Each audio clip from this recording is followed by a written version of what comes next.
Boy.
Ninyo, no?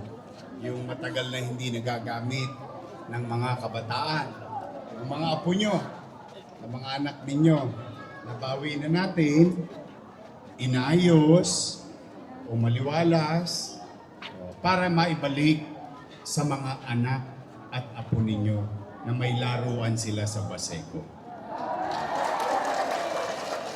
Kanina, nakiusap ako doon sa Amadom. Nakiusap ako sa taong bayan doon, makikiusap na rin ako sa inyo. Pwede ba akong makisuyo? Panatiliin ninyong malinis. Kasi hindi naman ako ang gagamit nun. Sa yung kahinaan natin bilang mahirap. They are taking opportunity na patigasilin ng mga muscle nila para tayo api-apihin. Siga-sigaan. Wala na. Sa Baseco, normal ang pamumuhay. Sa Baseco, pwede kang mamuhay ng kaya. Sa salita ngayon, deserve nyo yan.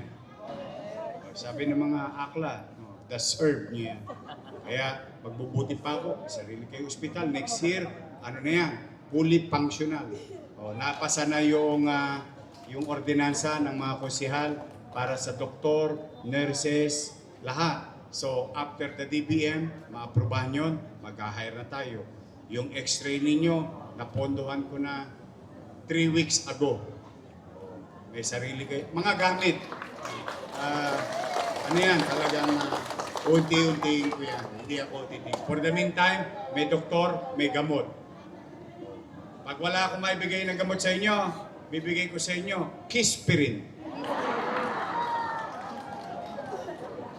Yakapsul. Yung mga tolonges, bibigyan ko ng gamot. Togmolodon. Yung tagko-ulo nila pag ginulo kayo. But I'm very... Sa mga lolo't lola ko, may isa pa akong darating. Siyempre, special child kayo sa akin. Meron akong regalo sa inyo. Di ba taon-taon, nung mayor ako, meron kayong laging regalo. May regalo na ang pamilya, may regalo pa ang lolo't lola. Abangan ninyo yun. Ngayong ding December yun. Tapos yung inyong fourth quarter, October, November, December. Unang pati ng taon. Paldo ang mga lolo't lola ko. Titipirin nyo yun, ha? Pasensya na sa mga kabataan, ha? Medyo priority ko lang yung mga lolo't lola ko. Okay, mag-alala. Una-una lang yan. Darating din kayo dyan. Sila na muna. Ha? Sa mga lolo't lola ko, mga nanay, tatay ko, senior citizen, I love you. Mag-iingat kayo at pagpalain nawa kayo ng buong may kapal. Manila! God first. Thank you.